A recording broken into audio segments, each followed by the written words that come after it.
Oi pessoal, nós estamos querendo agora calcular alguns limites que envolvem funções trigonométricas. E a gente vai começar com um que relativamente é simples.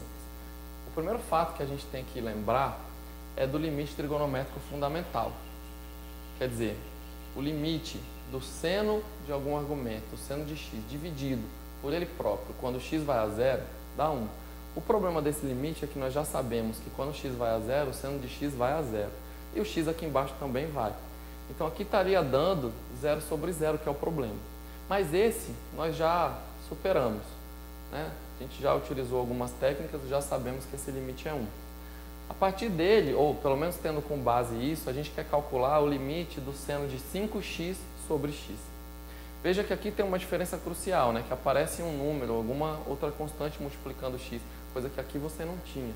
Nota que aqui esse argumento é exatamente o que está aqui embaixo. E aqui você tem 5 vezes mais. Então, quando você compara essencialmente o seno de x com x para valores de x muito pequenos, esse limite 1 aqui está te dizendo que eles são praticamente iguais. Agora, aqui você multiplicou por 5, então nessa comparação alguma coisa pode ser diferente. E eu queria tentar justificar isso de uma maneira matematicamente correta, né, de como que a gente acha esse limite aqui. Isso é um caso que alguns estudantes cometem um erro crasso, que é, bom, se eu tenho isso e quero usar isso aqui, pegar esse 5, retira e passa multiplicando aqui para fora. E isso é uma coisa que é completo absurdo matematicamente falando, porque o seno não é uma função linear que te permita tirar uma constante e passar ela multiplicando aqui.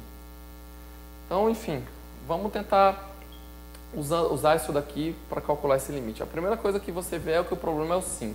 E se você já sabe que você não vai retirá-lo, porque não é correto, a gente vai tentar, então, fazer uma substituição nesse 5x por uma nova variável, de tal forma que apareça somente a variável e vamos tentar chegar nisso daqui. Então, a substituição de variáveis que eu quero fazer, vou usar aqui, então, a substituição.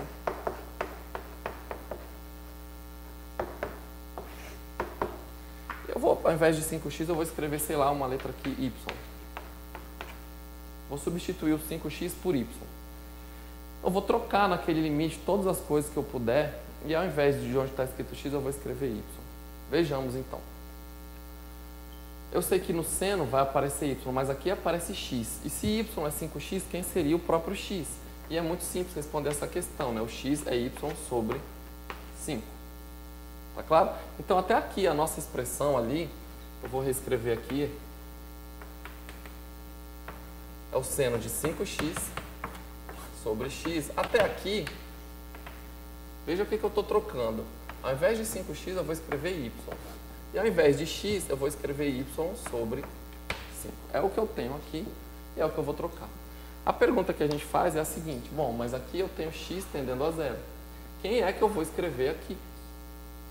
Então essa é a próxima pergunta. E uma coisa que eu quero que fique muito clara e que a gente perceba é a seguinte: se você tem x igual a y sobre 5, ou se você tem y igual a x sobre 5, a primeira coisa que você nota é que você pode sempre inverter aqui essa relação.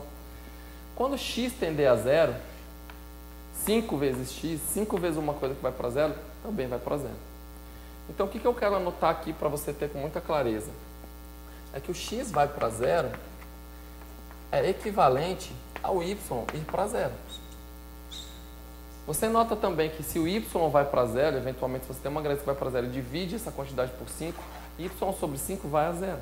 Então é equivalente você falar que o x vai para zero ou que o y vai para zero. Quer dizer que 5x vai para zero. A única possibilidade de 5x ir para zero é o x ir para zero e vice-versa. E com esse tipo de equivalência, a gente pode trocar aqui e colocar aqui o y tendendo a zero. É a mesma coisa que você escrever 5x tender a zero. A única possibilidade é o x tender a zero. Isso a gente chama uma equivalência. E a partir daqui a gente vai conseguir o que a gente precisa. Porque agora você veja. Você vai ter o limite com y tendendo a zero.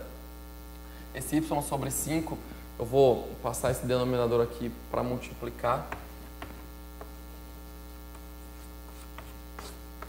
E a gente agora já sabe, quando esse limite aqui existe, essa constante que já está fora agora, pode passar para fora do limite.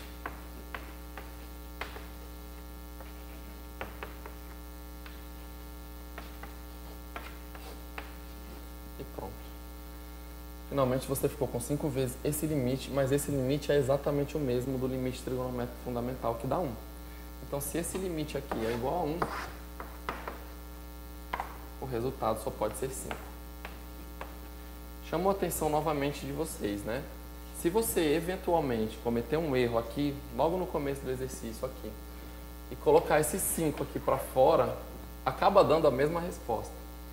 Mas numa prova pelo menos discursiva, isso obviamente não vai ser aceito por nenhum professor. Você tirou um 5 aqui porque isso é errado. Tá claro? Então o argumento correto, pelo menos um argumento correto é o que eu acabei de fazer. Vamos tentar fazer um outro problema, que seria resolver esse daqui, ó. O limite, quando x tende a 0, do seno de 3x sobre o seno de 2x. Então agora eu já não estou mais querendo comparar o seno de algum x sobre o próprio x. Eu estou comparando o seno de duas quantidades diferentes, mas que dependem linearmente do x. E você já sabe que você não pode tirar o 3, tirar o 2, cortar. Não é correto. Aí aqui você vai proceder como? Uma forma de você sair daqui e chegar no resultado anterior ali que você já sabia, é você fazer o limite quando x vai para 0 e dividir aqui por x e aqui por x para tentar alcançar aquela forma. E aí uma coisa que você se pergunta é, professor, mas eu posso dividir por x? Porque o x, afinal de contas, está tendendo a 0. Né? Eu te respondo, o x tende a 0, ele se aproxima de 0, mas é sempre diferente do próprio 0. E aí você ficou com isso, né? E a gente já aposta que esses limites existem e que eles não são, e que o limite de baixo não é 0, então a gente sabe que o limite do denominador é o limite do quociente é o quociente dos limites. E podemos fazer o seguinte, limite, quando x vai a 0, do seno de 3x sobre x, sobre o limite, sobre o limite, quando x vai a 0, do seno de 2x sobre x. Bom, como os limites existem e o limite de baixo não é 0, vai dar o quociente dos limites. Esses aqui são justamente os mesmos casos de lá. Então aqui você vai fazer uma substituição y igual a 3x, ou simplesmente, se você preferir, você pode multiplicar por 3 em cima e embaixo. Aqui você vai fazer uma substituição z igual a 2x, ou se você preferir, pode multiplicar por 2 em cima e embaixo.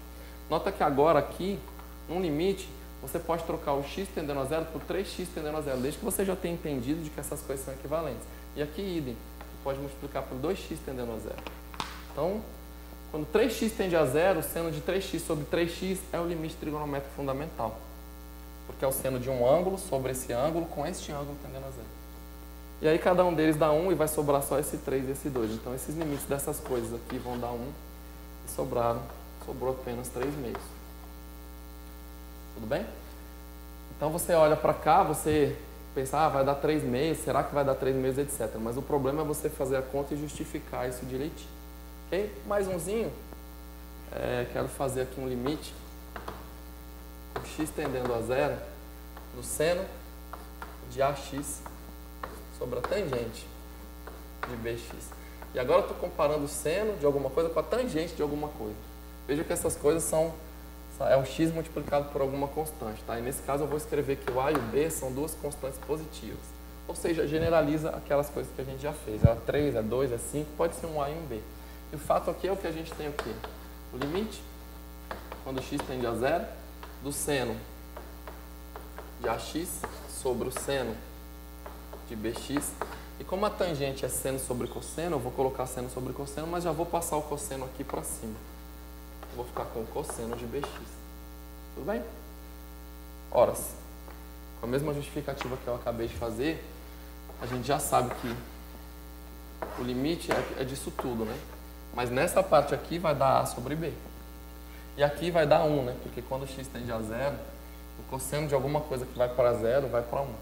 Então essa parte vai para 1 e essa parte é a que eu fiz. Ela vai para A sobre B. De tal sorte que esse limite é igual a A sobre B.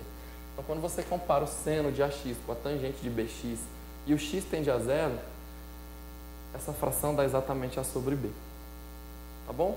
Eu espero que tenha ficado claro essa troca de variáveis, a gente faz algumas mudanças, a gente mexe um pouco nos limites, para que você não tente tirar essa constante de um seno ou de uma tangente, que não são funções lineares, tá bom? Espero que você possa praticar bastante. Muito obrigado pela atenção e até uma próxima.